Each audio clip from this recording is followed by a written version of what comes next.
Welcome to TriStories, where we share amazing stories of athletes just like you who love triathlon. Raw and real, we want everyone to see why triathlon is the most amazing sport in the world, with the most amazing community and support. Reach out to us in the comments or email via the link in this description if you have a story to share. So, Andrew, tell us a little bit about who you are at that. My name is Andrew Metcalfe. I'm the triathlete has-been who never was. I've been dabbling in this sport on and off now since 1987. Wow. Back when there were no carbon, There was carbon. Actually. That was the first year that Kestrel brought out their carbon tri-bike. Wow. Yeah. I didn't realise carbon had been there. Yeah, well, it was at the 1984 Summer Olympics in LA. The Team USA had carbon. And then in the next 2 or 3 years, the Europeans got onto it.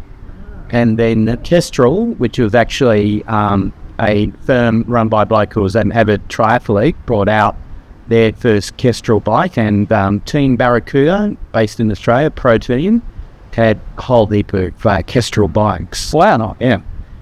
So, but I had a steel frame rental. You weren't on the team? No, I wasn't on the team. So tell us about your first triathlon back then in 87. Oh, in 87 I did the Nepean Triathlon as a team. I did the run. It was a 14k run in the 30-degree heat in first week of December at Penrith. And then I did, the next weekend, I did the Sydney Opera House Biathlon, which was a swim run. So I think it's the only time I beat Jason Shortest out of the suite. And then the next month I did Deacon Health Spa Triathlon down. So you jumped in the deep end and you went bang, bang, bang. In Canberra on a borrowed Kmart bike, no water, tennis shoe. That's a proper story. Got through it, yeah. And then I went out and bought a custom built Reynolds frame, Reynolds 5-run professional frame from the bike Caramella, and did another 3 triathlons that summer and progressively got to mediocre specs. So what was it about the triathlon? Yeah. Well, in high school, like a lot of people in the 80s, watching Wide World of Sport, the whole mystique of the Hawaiian Ironman was a thing, particularly with Julie Moss, 1982 crawl across the finish line. And so also in high school, we had a Duke of Edinburgh Award skiing program, and a lot of the guys doing the Duke of Edinburgh were cyclists. I wasn't, but they also did triathlons for training, including the guy I mentioned before, Jason Shortest, who learned basically the craft of being a professional triathlete from high school, and I sort of got caught up in that, and after a year out of school, I got into it as well. So I watched him become the professional triathlete he was. So did you harbour dreams of being a pro? Absolutely. That is what a pro triathlete was. My number one career thing. When I got to the point where I could run 4 minutes a K, for 10K, and I could swim, under 15 minutes for a K, I hit a plateau that I never got over. Yeah. There was only incremental improvement. So I realised if my benchmark was, say, 35 minutes for 10K rather than 40, and say 13 minutes, then the incremental improvement would get me to the level where it could, but I was below that, which should have come as no surprise given all the 12-minute run tests I did at high school, which said I was well and truly in the middle of the bell curve in terms of ability. Yeah, I started towards my late 20s. I started to look like the bell curve. So yeah.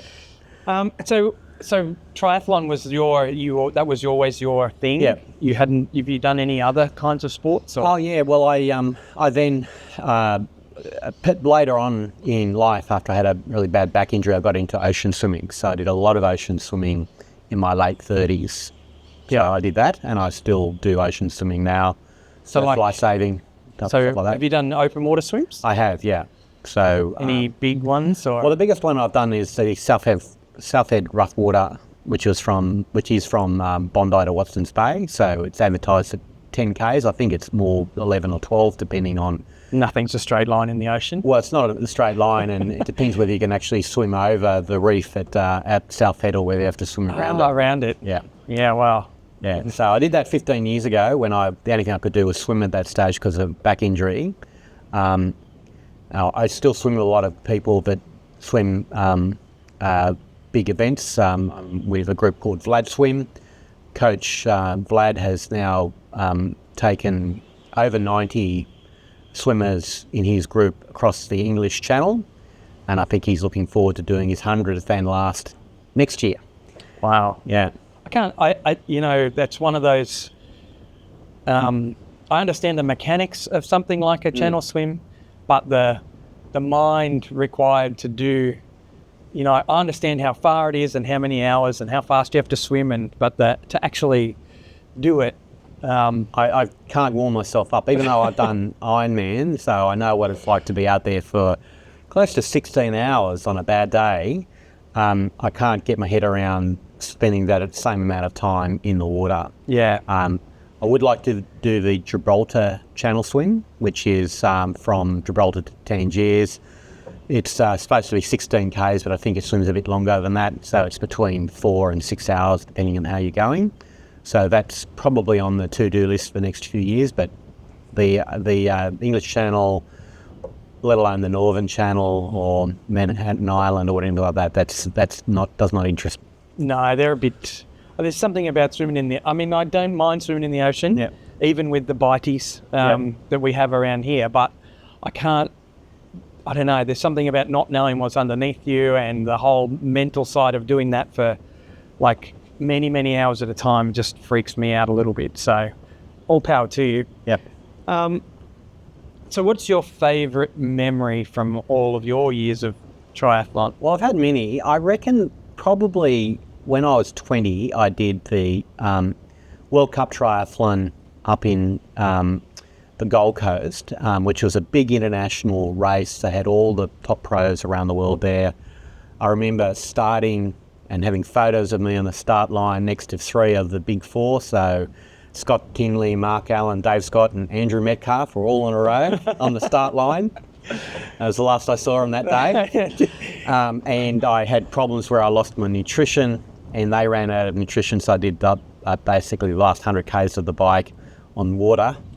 And then had to, the first run aid station was just about a kilometre away from the transition. I stopped there on the bike and gorged myself on cookies and Coca-Cola for about 2 or 3 minutes before cycling in, and then running really, really slowly for the first half of it. And then I had a sugar hit, so I went out in 15 Ks in 1 hour and 40 minutes. I came home in 1 hour and 10 minutes.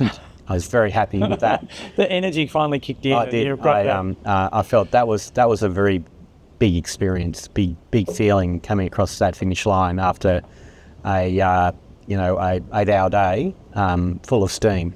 Yeah. Where it had gone wrong and you've recovered. Yeah, it had gone wrong. I don't know what they'd done with there. They didn't have any electrolyte, even cordial. They didn't have any cookies or anything. Different time. From the point we got to the hills, because it was like 30 Ks on the hinterland, into Canungra, then up over the mountains towards Mount Tamborine, then back. And from the time I got to the first climb, 30 Ks in, nothing other than water. Well, I wouldn't have made it, so it would be an easy one for me. Well, this is in the early days when people just were guessing about nutrition. Yeah, there was no test for your sweat test and all of that. I didn't carry nutrition because it was all going to be catered. Yeah. Right?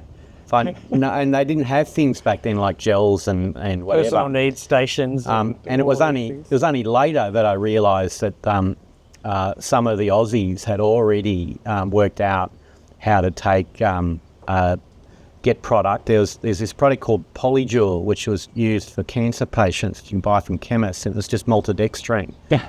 And I've only found that out later on. And in fact, my first Ironman, we're using just Polydure as maltodextrin and putting some Cotty's cordial in for flavour. And that's I was there when people were learning the sport. The first year that I did, it was the first year that anybody had time trial bars. Wow. Yeah. Yeah, because I remember watching, when I decided to do the Ironman a long time ago now, I remember going back and watching all of the old film on YouTube about like the first Ironman events and through the early stuff at Kona and all of that. And yeah, nowadays we have the luxury ride, the much more comfortable position, not the old. I mean, they were basically riding bikes like I rode to high school in a lot of that stuff in the early days. Well, they were, but the sport really got a big head start because some of the pioneers in it were people that had a sports science background, like Dave Scott. He got a Master of Sports Science. Mark Allen was pre-med for the University of Southern California, I think it was. Yeah. His dad was a doctor. And they read a lot from what the Europeans were doing in cycling in the 70s and brought it across. So all that periodization of training, need to take in calories and all of that. And they, in their 10-year plus career, they basically took us to the base of where we are today in one generation. Most sports take years, like decades, and they took us to the beginning of professionalisation in 10 years. I mean, if you have a look at what they did in 1989 in the Iron War, in tennis shoes, they were running times that are still competitive. I know. Right now. Like, I mean, Christian Blumenfeld ran 2:39 in his Kona debut with super shoes, which are probably worth 5 minutes. Mark Allen in tennis, in basically what I call Nike Mariahs, they're just basically... Yeah, nothing fancy. They're just flat racing flats, the old racing flats, excluding transitions, ran 2:38. That's 30-year difference, 35-year difference. No real change. That's significantly amazing. That's, I didn't know it was that close. Yeah. It wasn't until, I think, 2015 or something like that, that his winning time in 1989 would not have been good enough to get on the podium. Good. It was a different course. They didn't go into the energy lab, but they had to run into the pit. So anyway, it's a bit different. And they got a bit of a draft off the lead van back then that apparently they don't get today, but I think they still do with all those motorbike cavalcades in front of them. But they were just on still frame bikes.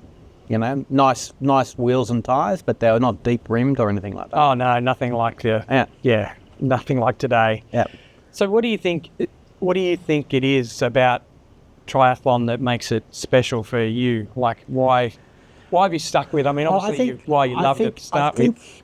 First of all, I love it. I love the movement, the human movement of the three disciplines. And secondly, ironically, because I've been no good at it, right? So I could have just walked away when I was 23, when I stopped for about 3 years and, got a full-time job, met my wife, started a family, blah, blah, blah. But I came back to it because I was getting pretty fat and I needed something and I loved it. And the fact that I was not good at it meant it was all internal to start off with. So it wasn't like, right, my bucket list is to win the Hawaiian Ironman and then I'm going to stop. Or I've got to win my age group and then, I'll be a better person and then I'll stop. But a lot of people, I've seen a lot of people come and go from triathlon.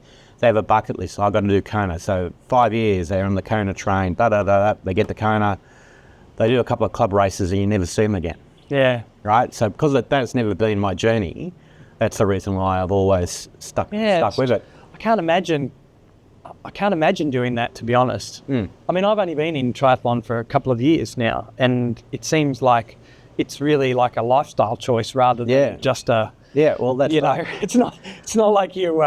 But you're so crazy, I don't think you're going to stay in it. I think you're going to find it too pussy in the end and going off and do something completely extreme. But I think I'll be a bit like Fergus, to be honest. I might swing out and do other things in the way, but I think... Come back. Mooloolaba, I love being at Mooloolaba, the atmosphere and one of the things that I want to do myself personally is go back and volunteer at some of these places so that I can be on the other side of the fence, so to speak, and interact in a different way, because some of those people were just amazing, especially I found in Cairns when out on the bike loop when you're a long way away from everything else and you've got this little group of people who are cheering you on. It seems like such a big thing at the time. That's a long day. Watching and volunteering in an Ironman feels harder than actually doing it. It would be because but I really want to go and try that because I think it would be interesting to be on the other side because I've never experienced anything like that. Well, you're going to have plenty of opportunity. Yes, I know. I'm excited. So, what does the future hold? Well, I've got the aqua bike on Sunday. So I'm happy to be here and participate and see how we go. And then I just had a bit of a thought that maybe that Alpine Ascent I've talked to you something. might be it's always don't blame me. Blame me. It's good to have a journey with somebody else, but particularly if you're on the other side of the planet, or at least on the other side of the continent. To just see how you're going and have a different pathway, but to the same goal.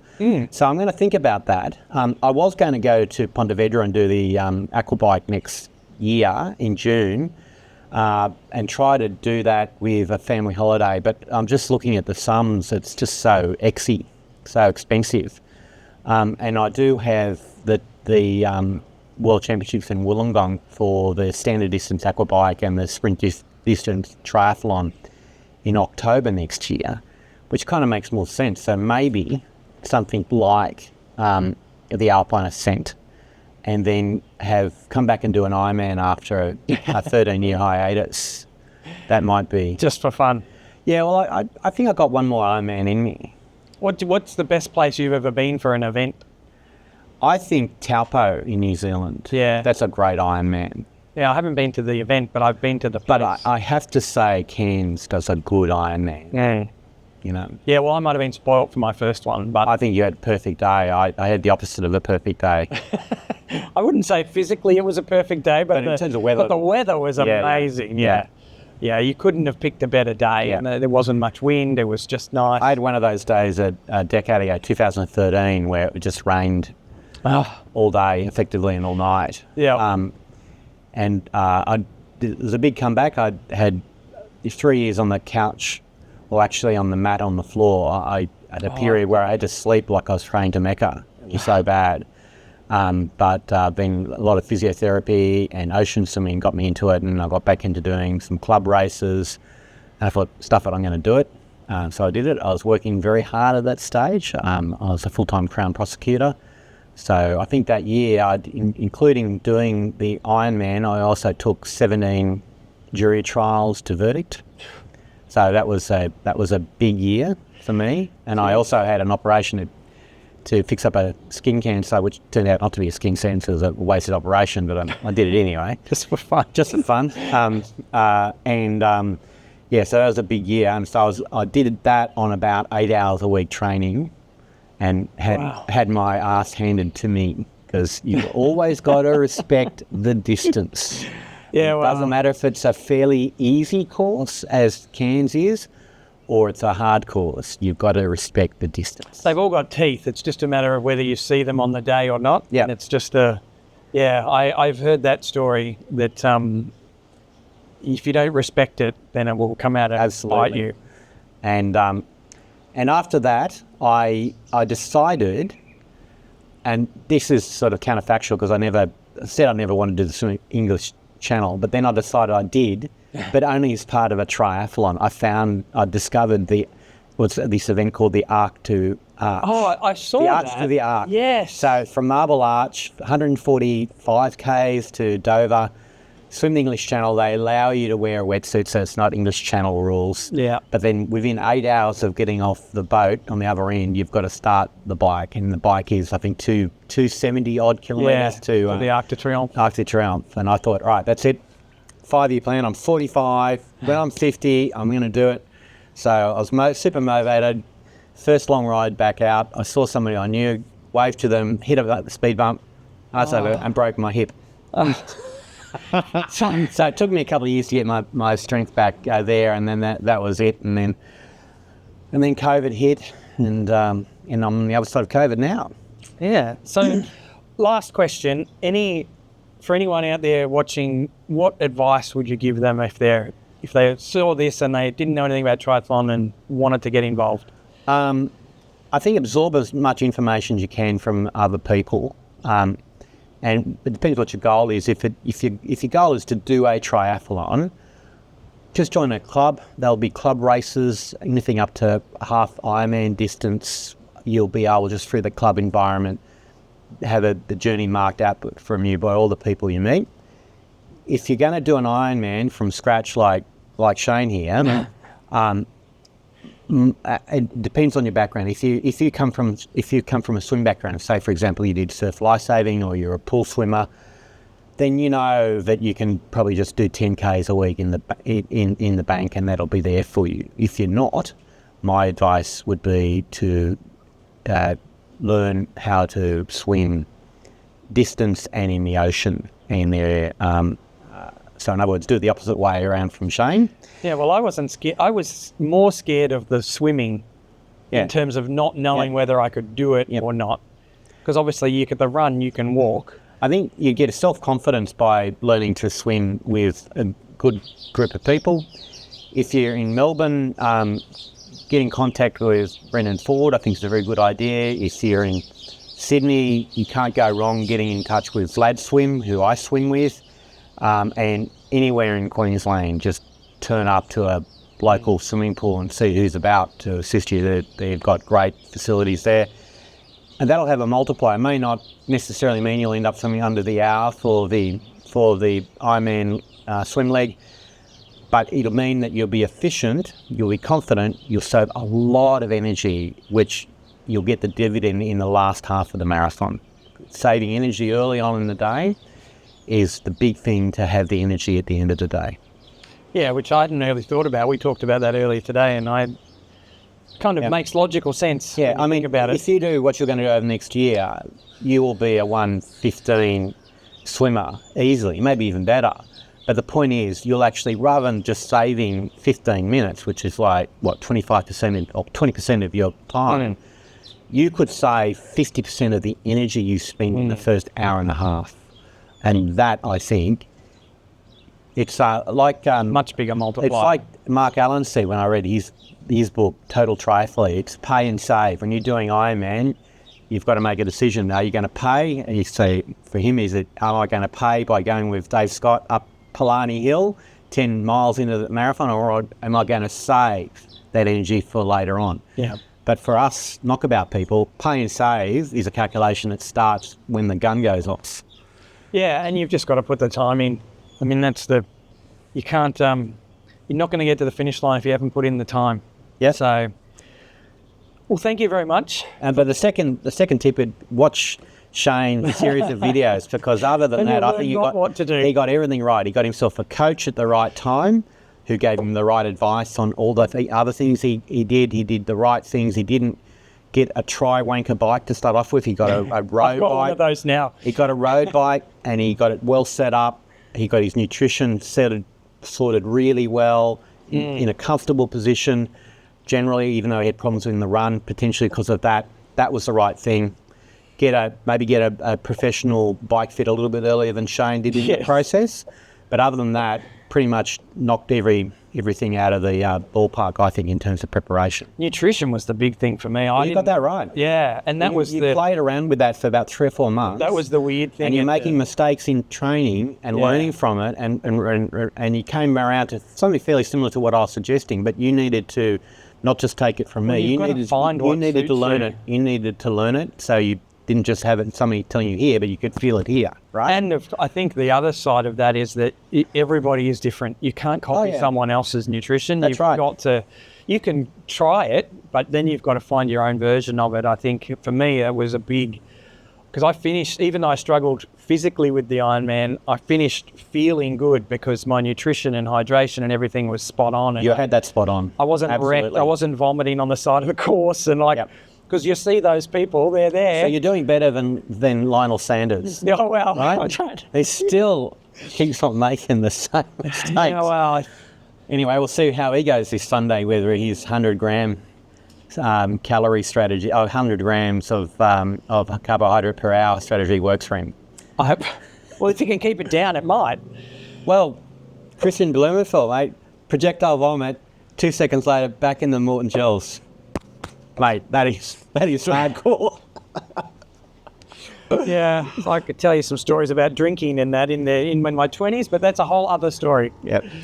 Thank you very much for your Well, it's time. lovely to meet you. And I'm looking forward to watching your next 12 months, and I might even participate in a little bit of it. Well, hopefully you're in the video when we do the Alpine Ascent. Absolutely. Well, I might, if I'm not working, like trials and whatever, I might even come down to help volunteer and assist if I don't actually do it That would myself. be great. I need all the help I can get. Yeah. Thanks so much for watching, and don't forget to like, subscribe and hit the notification button so you get notified every time we drop a new story from the triathlon world. Make sure you reach out to us in the comments or via email link in below if you have a story to share and you'd like to share it with us. Have a great day, and we'll see you soon.